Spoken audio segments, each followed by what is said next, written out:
بسم اللہ الرحمن الرحیم۔ حضرت داؤد علیہ السلام کا مکمل قصہ۔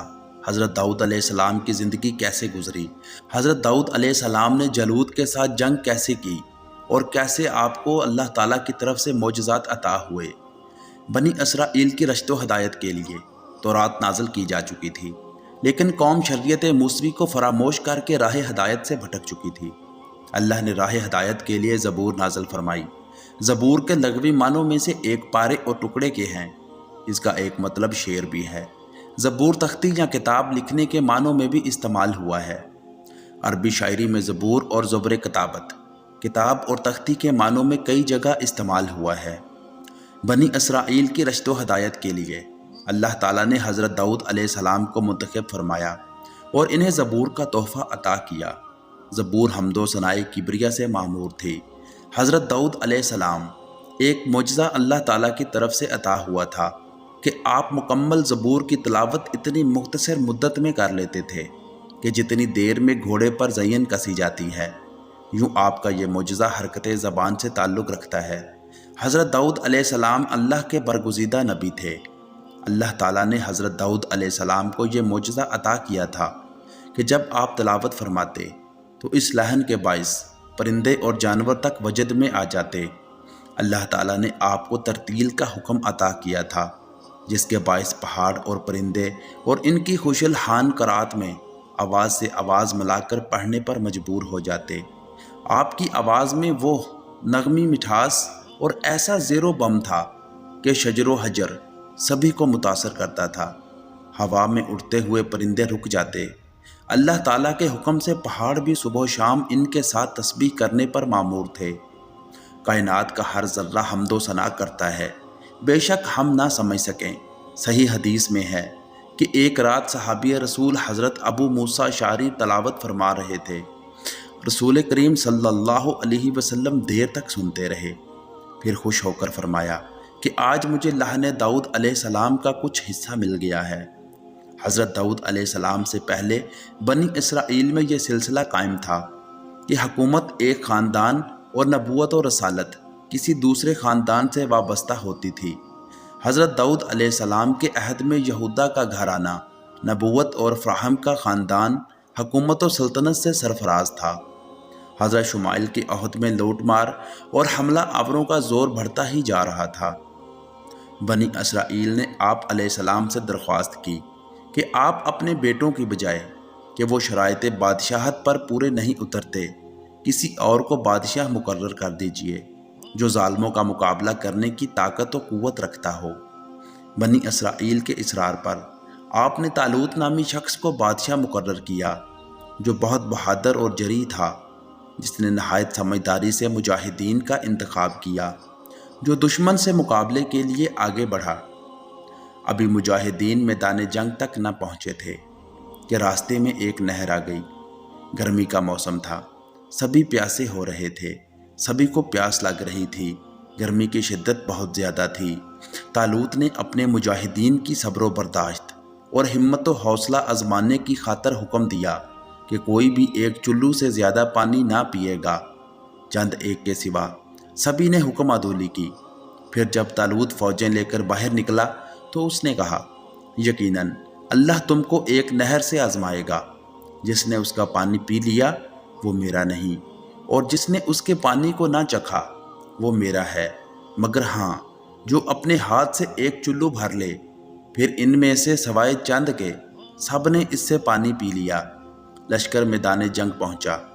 وہ جنہوں نے جی بھر کر پانی پیا تھا خود میں مقابلے کی طاقت نہ پا کر الگ ہو گئے کہ یہاں ان کا مقابلہ جالوت نامی بہت قوی و دیو ہیکل شخص سے تھا۔ لشکر بھی اس کا بہت بڑا تھا۔ طالوت کے مٹھی بھر مجاہدین کو، جن کی تعداد 313 تھی، جالوت اور اس کے لشکر سے خوفزدہ ہونا چاہیے تھا، لیکن انہوں نے کہا کہ حق باطل پر غالب آتا رہا ہے۔ قلیل مجاہدین نے کفار کی کثیر تعداد پر فتح پائی ہے۔ فلسطین کا حکمران جالوت اپنی طاقت اور کثیر لشکر کے ضام میں بنی اسرائیل کو ہر صورت میں غلام بنانے پر تیار تھا۔ طالوت مقابلے کی سکت نہ رکھتا تھا اور پریشان تھا۔ مجلس مشاورت بلوائی گئی اور وہاں یہ تجویز منظور کی گئی کہ بنی اسرائیل کا جو جوان جالوت سے مقابلہ کر کے اسے ہلاک کرے گا اسے نہ صرف نصف سلطنت کا مالک بنا دیا جائے گا بلکہ سردار طالوت اپنی خوبصورت بیٹی اینا کی شادی بھی اس سے کر دیں گے۔ یہی زمانہ تھا کہ جب بنی شمائل کو بشارت ہوئی تھی کہ یاسا طبقات ناصری میں یہ نام انسا اور قصص الانبیاء میں عیشہ درج ہے۔ اس کا چھوٹا بیٹا طالوت کی وفات کے بعد بنی اسرائیل کا حکمران ہوگا، اور اس سے بڑھ کر ایک اور اعزاز اس کا منتظر ہے، اور وہ یہ ہے کہ اللہ نے نبوت کے لیے بھی اسی کو منتخب فرمایا ہے۔ حضرت داؤد علیہ السلام مستقبل کے اس خوبصورت لیکن ذمہ دار دور سے بے خبر جنگلوں میں بھیڑ بکریاں چراتے رہے اور ساتھ ساتھ اپنے دل پسند مشغلے میں بھی محور رہتے۔ حضرت داؤد علیہ السلام فلاخن چلانے میں مہارت رکھتے تھے۔ ان کے پاس ہمہ وقت ایک لاٹھی، ایک فلاخن اور ایک تھیلی میں چھوٹے چھوٹے پتھر ہوا کرتے تھے۔ ان کے فن نشانہ بازی میں مہارت کا علم بنی اسرائیل کو بھی تھا۔ وہ کہا کرتے تھے داؤد علیہ السلام کی فلاخن کا نشانہ بننے والی چیز ریزہ ریزہ ہو جاتی ہے، اور یہ تھا بھی سچ۔ ان کی بہادری کے قصے بھی مشہور تھے۔ یہ بات بھی عام تھی کہ وہ جنگل میں شیر پر سواری کیا کرتے تھے۔ ایک روز وہ بکریوں کو لے کر جنگل کی طرف جا رہے تھے کہ ایک پتھر سے آواز آئی، اے داؤد، اے داؤد، میں وہ پتھر ہوں جس سے حضرت ہارون علیہ السلام نے اپنے دشمن کو قتل کیا تھا، مجھے اٹھا لیجئے، میں کسی دن آپ کے بھی کام آؤں گا۔ حضرت داؤد علیہ السلام کی حیرت فطری امر تھا۔ بہرحال وہ پتھر کی فرمائش رد نہ کر سکے اور اسے اٹھا کر اپنے تھیلے میں ڈال لیا۔ اسی راستے پر چند قدم چلے ہوں گے کہ ایک اور پتھر نے صدا لگائی کہ میں موسیٰ علیہ السلام کا پتھر ہوں، اے داؤد، میں موسیٰ علیہ السلام کا پتھر ہوں، میری طرف متوجہ ہوں، میں وہ پتھر ہوں جس سے انہوں نے اپنے اور اپنے خدا کے دشمن کو ہلاک کیا تھا، مجھے اٹھا لیجئے، کسی روز میری ضرورت آپ کو بھی پڑ سکتی ہے۔ حضرت داؤد علیہ السلام حیرت زدہ تھے کہ ایک عرصے سے ان کا جنگل میں آنا جانا لگا رہتا ہے، لیکن کبھی ایسا نہ ہوا جو کچھ آج ہو رہا ہے۔ اسی فکر میں وہ چلے جا رہے تھے کہ ایک اور پتھر کی آواز نے انہیں رکنے پر مجبور کیا، اے داؤد علیہ السلام، اے داؤد علیہ السلام، میں اللہ کے نبی داؤد علیہ السلام کا پتھر ہوں، میں ہی وہ پتھر ہوں جس سے آپ جالوت کا خاتمہ کر کے سلطنت ہی نہیں نبوت کے بھی حقدار ہوں گے۔ آپ پر حیرت و استعجاب کی کیفیت تو یقیناً طاری تھی، لیکن آپ خوف زدہ نہیں تھے۔ آپ نے وہ تیسرا پتھر بھی اٹھا کر اپنے تھیلے میں ڈال لیا۔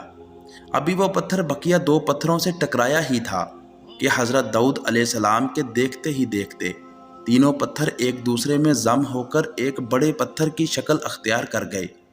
حضرت داؤد علیہ السلام ان معجزوں سے اندازہ لگا چکے تھے کہ اللہ نے ان کے سپرد کوئی اہم ذمہ داری لگائی ہے، اور اللہ تعالیٰ کوئی اہم ذمہ داری لگانا چاہتا ہے۔ اس تحیر کی فضا کو قائم ہوتے زیادہ دیر نہ ہوئی کہ بادشاہ طالوت کی جانب سے کی جانے والی پیشکش کی آواز ان کے کانوں میں بھی پڑی۔ منادی کرنے والا ایک ہی اعلان بار بار دہرائے جا رہا تھا۔ اعلان سنتے ہی انہیں پتھروں کی گفتگو یاد آئی، اور وہ فوراً ہی بادشاہ کے دربار میں حاضر ہوئے اور اسے بتایا کہ میں ہی وہ نوجوان ہوں جو جالوت کو قتل کر کے اس کا سر آپ کے قدموں میں لا رکھے گا۔ ہاں، آپ کو بھی اپنے وعدے کا پاس کرنا ہوگا۔ حضرت داؤد علیہ السلام کے لہجے میں ایسی فیصلہ کن قوت موجود تھی کہ بادشاہ کو یقین ہو گیا کہ یہ شخص جو کہہ رہا ہے ضرور کر دکھائے گا۔ اس نے کہا، مجھے اپنا وعدہ یاد ہے، تم جہاد کی تیاری کرو۔ بنی اسرائیل اور جالوت کی فوج ایک وادی میں جمع ہو رہی تھی۔ جالوت کا عظیم لشکر اور جنگی ساز و سامان اور گھوڑوں کی تعداد طالوت کی لشکر کی ہمت پست کرنے کے لیے کافی تھی، لیکن طالوت اپنے مجاہدین کی ہمت بڑھا رہا تھا۔ جالوت طالوت کے مقابلے میں کم عمر بھی تھا، قد آور بھی، اور زبردست ڈیل ڈول کا مالک بھی تھا۔ اس کا سارا جسم پتل کی زرہ نے محفوظ کر رکھا تھا، سر پر بھی پتل ہی کا مضبوط کھود پہن رکھا تھا، یعنی کہ ایک مضبوط کھول سر پر رکھا ہوا تھا۔ اس کے پورے جسم میں صرف آنکھیں ہی کھلی تھیں، باقی تمام جسم دھاتوں کے نہ ٹوٹنے والے حصار میں مقید تھا۔ جالوت کے قد و قامت اور لباس کی تفصیل یوں بتائی جاتی ہے۔ اس کا قد 6 ہاتھ اور 1 باشت تھا، اور اس کے سر پر پتل کا خول تھا، اور وہ پتل ہی کی زرہ پہنے ہوئے تھا، جو تول میں 5000 پتل کے مسکال کے برابر تھا، اور اس کی ٹانگوں پر پتل کے 2 ساک پوش تھے، اور اس کی دونوں شانوں کے درمیان پتل کی 1 برچھی تھی۔ اس کے بھالے کی چھڑ ایسی تھی جیسے جولاہے کا شاہتیر، اور اس کے نیزے کا بھل 600 مسکال لوہے کا تھا۔ میدان جنگ پہنچ کر جالوت نے للکارا، کوئی ہے جو میرا مقابلہ کرنے کی جرت کرے اور مجھے ہلاک کر کے اپنے بادشاہ کی طرف سے اعلان کیے گئے انعام کا حقدار ٹھہرے۔ جالوت کا حلیہ اور پھر دبنگ آواز، کسی میں اس للکار کا جواب دینے کی جرت نہ ہوئی۔ جالوت نے چند مرتبہ اپنی آواز دہرائی اور اپنی بات کو دہرایا، اور جواب نہ پا کر اکڑتا ہوا واپس ہوا۔ یہی وہ لمحہ ہے کہ طالوت کے لشکر میں ہلچل پیدا ہوئی۔ لشکر کی پچھلی صفوں سے ایک نوجوان، جس کا جسم زرہ سے آزاد اور سر خول سے بے نیاز تھا، سامنے آیا، اور یہ تھے حضرت داؤد علیہ السلام، اور جالوت کو للکارا۔ جالوت اس نوجوان کو دیکھ کر ہنسا، کیا میں کوئی کتا ہوں جو تم ایک لاٹھی لیے میرے مقابل آیا ہے؟ حضرت داؤد علیہ السلام کا جواب یہی تھا کہ ہاں، میرے نزدیک تیری حیثیت ایک کتے سے زیادہ نہیں ہے، تیرے لیے میری یہ لاٹھی کافی ہے۔ جالوت کا غصے سے پاگل ہو جانا انہونی بات نہ تھی۔ اس نے بہت برا بھلا کہنا شروع کیا۔ حضرت داؤد علیہ السلام اطمینان سے سنتے رہے۔ وہ جانتے تھے کہ حق کی باطل پر فتح انہی کے مقدر میں لکھی جا چکی ہے۔ خود پر اعتماد اور اللہ پر یقین نے انہیں جرت عطا کی۔ وہ مسکراتے ہوئے جالوت کی جانب بڑھتے گئے، خاموشی سے تھیلے سے پتھر نکالا، فلاخن میں رکھا، اور مہارت کے ساتھ اس کے ماتھے کا نشانہ لے ڈالا۔ خدا کی قدرت سے ہوا کا ایک جھونکا ایسا آیا کہ جالوت کا وزنی خول، جس کا وزن 80 سیر اور طبقات ناصری کے مؤلف و مترجم غلام رسول مہر کے مطابق 60 سیر تھا، ایسے اڑ گیا جیسے ایک سوکھا پتا اڑتا ہے۔ حضرت داؤد علیہ السلام کا فلاخن سے پھینکا گیا پتھر فضا میں ہی 3 حصوں میں منقسم ہو گیا۔ 2 ٹکڑے دائیں بائیں جانب سے نکلے، اور تیسرا عین پیشانی کے درمیان لگا اور پیشانی چیر کر دوسری جانب سے نکل گیا۔ جالوت کے گھوڑے سے گرتے ہی حضرت داؤد علیہ السلام نے اس کا سر تن سے جدا کیا اور طالوت کے پاس لے گئے، یعنی جالوت کے داؤں کا پول کھلنے میں لمحہ بھر نہ لگا۔ یہ ہوتی ہے اللہ کی حکمت۔ فلسطینی فوج اچانک بازی پلٹتے دیکھ کر سراسمیکی کا شکار ہوئی۔ خود بنی اسرائیل بھی نہ جان پائے کہ اس ایک لمحے میں کیا ہو گیا ہے، لیکن چند ہی لمحے بعد اور جلد ہی معاملے کی تہہ تک پہنچ گئے اور ایک نئی قوت کے ساتھ دشمنوں پر ٹوٹ پڑے اور فلسطینیوں کو اپنے علاقے سے باہر نکال دیا۔ طالوت نے اپنا وعدہ نبھایا، آدھی سلطنت عطا کی اور بیٹی کی شادی آپ علیہ السلام سے کر دی۔ تمام بنی اسرائیل حضرت داؤد علیہ السلام کی بہادری اور عدل و انصاف کی وجہ سے بہت عزت کرتے تھے۔ حکومت کے نظم و نسق میں بہتری کے لیے انہوں نے کچھ ایسے اصول و ضوابط تشکیل دیے جو مملکت کی مضبوطی اور عوام کی فلاح و بہبود سے تعلق رکھتے تھے۔ عوام جان گئے کہ اب انہیں جو حکمران میسر آیا ہے وہ ان کا ہی خیر خواہ ہے۔ حضرت داؤد علیہ السلام کی مقبولیت اعلیٰ انتظامیہ ہی میں نہیں، خود طالوت کی نگاہوں میں بھی کھٹکنے لگی۔ طالوت نے آپ کو راستے سے ہٹانے کا منصوبہ بنایا، لیکن وہ اس کے اپنے بیٹے یوتن کی وجہ سے ناکام ہو گیا، کیونکہ وہ جانتا تھا کہ اس کا باپ احسان فراموشی کا مرتکب ہو رہا ہے۔ حضرت داؤد علیہ السلام کے علم میں یہ بات آئی تو انہیں بہت افسوس ہوا، اور ان کی بیوی یعنی اینا بھی باپ کی اس حرکت سے شرمندہ تھی۔ اس نے آپ کے دل سے اس افسوسناک صورتحال کو مٹانے کی کوشش کی۔ آپ وقتی طور پر راضی ہو گئے، لیکن آپ جان چکے تھے کہ یہ سلطنت و بادشاہت آپ کی زندگی کا مقصد نہیں ہو سکتا۔ ایک روز آپ نے خاموشی کے ساتھ سب کچھ چھوڑ کر گمنامی کی زندگی میں قدم رکھا۔ دوستو، واقعے کو پورا سنیے گا، آگے آگے واقعہ ان سے بھی انٹرسٹنگ ہوتا چلا جائے گا، واقعات کو پورا سنیں۔ بنی اسرائیل اپنے بادشاہ کی اس حرکت سے ناراض تھے۔ طالوت کی بادشاہت ختم ہوئی تو بیٹے یوتن نے دل برداشتہ ہو کر خودکشی کر لی۔ اینا بھی آپ کی جدائی کے صدمے سے جانبر نہ ہو سکی۔ بنی اسرائیل آپ علیہ السلام کی تلاش میں سرگرداں تھے۔ آخر انہوں نے آپ کو پا لیا۔ ان کے مجبور کرنے پر آپ ان کی سلطنت کی ذمہ داری سنبھالنے پر راضی ہوئے۔ دین اور دنیا کے کاروبار ساتھ ساتھ چلنے لگے۔ اللہ تعالیٰ کسی شخص کو اس کی صلاحیت اور استعداد سے بڑھ کر ذمہ داریاں نہیں سونپتا، لیکن جو اہل ہوتے ہیں وہ اللہ کی طرف سے دی گئی امانتوں کا بارہا نہایت خندہ پیشانی سے اٹھاتے ہیں اور خود کو ان ذمہ داریوں کا اہل ثابت کرتے ہیں۔ اسی طرح اللہ تعالیٰ انعامات و اکرام بھی ظرف کے مطابق ہی عطا کرتا ہے۔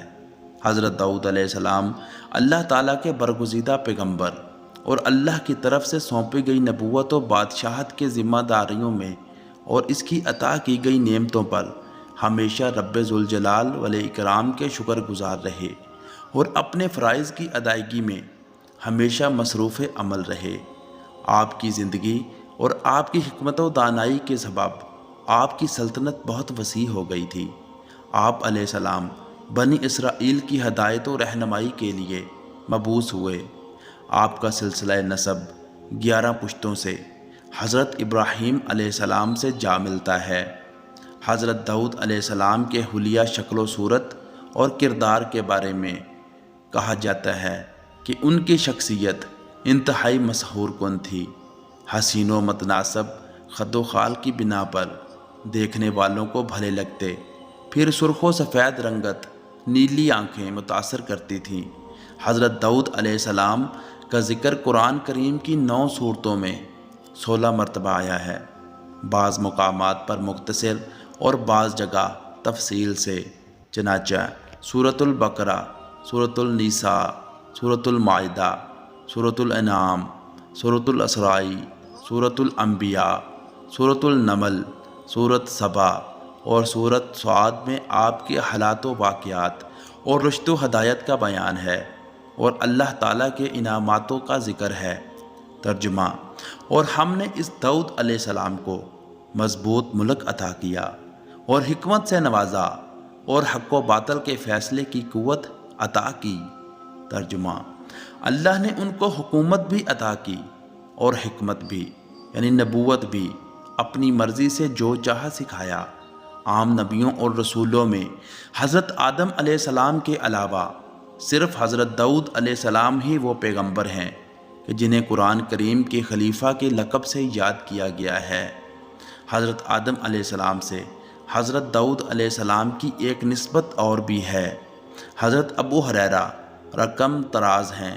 نبی کرم صلی اللہ علیہ وسلم نے ارشاد فرمایا، عالم بالا میں جب آدم علیہ السلام کی سلب سے ان کی ذریت کو نکال کر پیش کیا گیا تو انہوں نے ایک خوبصورت چمکتی ہوئی پیشانی والے شخص کو دیکھ کر دریافت کیا، اے پروردگار، یہ کون شخص ہے؟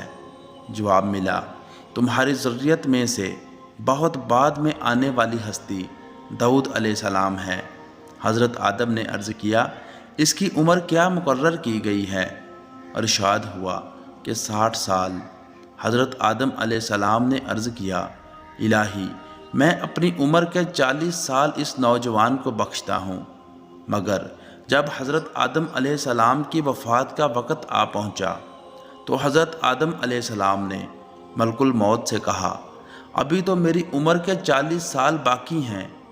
فرشتہ موت نے کہا، آپ بھول گئے، آپ نے اس قدر حصہ عمر اپنے ایک بیٹے داؤد علیہ السلام کو بخش دیا ہے۔ یوں حضرت داؤد علیہ السلام کی ذات پر اس دنیا میں آنے سے بیشتر ہی انعامات و اکرام کا سلسلہ شروع ہو گیا تھا اور آپ نے خود کو ان نعمتوں کا اہل بھی ثابت کیا۔ تو دوستو، اب آگے آپ اس ویڈیو میں جانیں گے کہ حضرت داؤد علیہ السلام کی قوم بندر کیوں بنی، حضرت داؤد علیہ السلام کی قوم کو اللہ تعالیٰ نے مچھلی کھانے سے منع کیوں کیا، ان کو ایک دن مچھلی نہ پکڑنے کی اجازت کیوں نہیں ملی اور اسی دن انہوں نے مچھلی پکڑ کر عذاب کیسے اپنے اوپر وارد کیا۔ آپ کے ذمہ رسالت و نبوت اور حکومت و سلطنت ہر دو فرائض تھے۔ نظام حکومت و سلطنت کو درست انداز میں چلانے کے لیے شعور و ادراک کے ساتھ ساتھ شجاعت و جرت کی بھی بڑی اہمیت ہے۔ اللہ تعالیٰ نے یہ اوصاف بھی آپ کو عطا کیے ہیں۔ آپ کے عہد میں فتوحات کا دائرہ بہت وسیع ہوا۔ اس کا سبب یہ تھا کہ آپ علیہ السلام اللہ کی جانب سے دیے گئے احکامات پورے طور سے عمل پیرا رہے، کہ خدا کی ہدایت تھی کہ چونکہ ہم نے آپ کو زمین پر اپنا خلیفہ مقرر کیا ہے، اس لیے آپ کا بنیادی کام حق و انصاف کے مطابق فیصلہ کرنا ہے، اور اس کام کے لیے خواہشات نفسانی کو رد کرتے ہوئے یوم حساب کو ہمیشہ پیش نظر رکھنا ہوگا، یعنی امور سلطنت کی بجا آوری میں امانت و دیانت کا لحاظ رکھنا اور خدا کا خوف اور آخرت کی فکر رکھنا لازم ٹھہرا۔ جب نظام سلطنت خدا کے احکامات کے مطابق چلایا جا رہا ہو، وحی کے ذریعے بھی اللہ تعالیٰ کی مدد شامل حال ہو، تو آپ علیہ السلام کی ہیبت، رعب و دبدبہ اور شان و شوکت سے انکار ممکن نہیں۔ یہی وجہ ہے کہ ان کے کیے گئے فیصلوں سے انحراف کی جرت جن و بشر میں سے کسی کو نہ تھی۔ شہر ایلیا دریا کے کنارے آباد تھا۔ اللہ تعالیٰ نے وہاں کے رہنے والوں کے صبر کا امتحان لینے کی غرض سے ان پر یہ پابندی لگائی کہ وہ ہفتے کے تمام دن مچھلی کا شکار کر سکتے ہیں، سوائے ہفتے کے دن کے۔ شہر والوں کے لیے یہ شرط معمولی تھی، لیکن جلد ہی انہیں اندازہ ہو گیا کہ مچھلیاں تو بہت ہوشیار ہیں۔ ہفتے کے 6 دن مچھیرے جال لگائے بیٹھے رہتے ہیں، لیکن کسی کے جال یا کانٹے میں ایک مچھلی بھی نہیں پھنستی۔ اب تو وہ بہت پریشان ہوئے، کیونکہ نہ کھانے کو کچھ بچا اور نہ بیچنے کو مچھلی ہاتھ آتی۔ ان کی حالت روز بروز بری ہوتی جا رہی تھی۔ آخر شہر ایلیا کے دانا بزرگ سر جوڑ کر بیٹھے اور ایک حل ڈھونڈ نکالا۔ اب ہر جمعے کی شام وہ ساحل پر گڑھے کھود ڈالتے اور دریا تک نالیاں بنا لیتے۔ ہفتے کے روز مچھلیاں پانی کے ساتھ ان گڑھوں میں آ کر پھنس جاتی۔ ماہی گیر نالیاں بند کر دیتے اور اتوار کو انہیں پکڑ کر کھاتے اور فروخت کرتے۔ کہا جاتا ہے کہ وہ 40 سال تک یہ نافرمانی کرتے رہے۔ اللہ نے چونکہ انہیں چھوٹ دی ہوئی تھی، اس لیے وہ اسے حق سمجھتے رہے، یہاں تک کہ حضرت داؤد علیہ السلام کا زمانہ آ پہنچا۔ آپ نے انہیں روکنے کی بہت کوشش کی، انہیں عذاب الہی سے ڈرایا، لیکن وہ باز نہ آئے اور انہوں نے اپنے وہ مچھلیاں پکڑنے کی روایت کو جاری رکھا۔ بنی اسرائیل میں سے جن لوگوں نے کفر کی روش اختیار کی تھی، ان پر داؤد اور عیسیٰ علیہ السلام یعنی کہ عیسیٰ بن مریم کی زبان سے لعنت کی تھی۔ احکامات الہی کی نافرمانی بلکہ خدا کو دھوکہ دینے کی کوشش، مقصد صرف ذاتی فائدہ حاصل کرنا تھا، لیکن اس کا انجام کیا ہوا؟ پھر جس کام سے انہیں منع کیا گیا وہ اس کام میں حد سے بڑھ گئے، تو ہم نے ان کو کہا کہ تم ذلیل و خوار بندر ہو جاؤ۔ مچھلی کے گوشت نے ان کے پیٹ میں ایسی اذیت ناک صورت پیدا کی کہ ان کی جلد نے بندروں کی کھال کی شکل اختیار کی اور ان کی صورتیں بندروں کی شکل میں بدل گئیں، لیکن اس طرح کہ ہر مرد، عورت اور بچہ پہچانا جاتا تھا کہ کون ہے۔ بوڑھے لوگ سور کی شکل میں دکھائی دینے لگے، بوڑھے لوگ سور بن گئے۔ کہا جاتا ہے کہ یہ پوری قوم 3 دن کے اندر اندر ایڑیاں رگڑ رگڑ کر ختم ہوئی۔ ایک صفت اور بھی ایسی تھی کہ جس کی تعریف حضور صلی اللہ علیہ وسلم نے خود کی۔ آپ صلی اللہ علیہ وسلم فرماتے ہیں، اللہ تعالیٰ کے نزدیک سب سے پسندیدہ نماز داؤد علیہ السلام کی نماز ہے، اور سب سے پسندیدہ روزے داؤد علیہ السلام کے ہیں۔ وہ آدھی رات سوتے، 1/3 رات عبادت کرتے اور پھر رات کے 6 حصے میں سو جاتے تھے، اور 1 دن روزہ رکھتے اور 1 دن افطار فرماتے تھے، اور جب دشمن سے مقابلہ ہو جاتا تو فرار اختیار نہ فرماتے تھے۔ بلا شبہ وہ اللہ کی طرف سے بہت رجوع کرنے والے تھے۔ عبادت و ریاضت سے لگاؤ اس قدر تھا کہ ان کی شعوری کوشش تھی کہ دن کے 24 گھنٹوں میں وہ خود یا ان کے گھر کا کوئی نہ کوئی فرد عبادت میں مشغول رہے، یعنی کوئی لمحہ ایسا نہ گزرے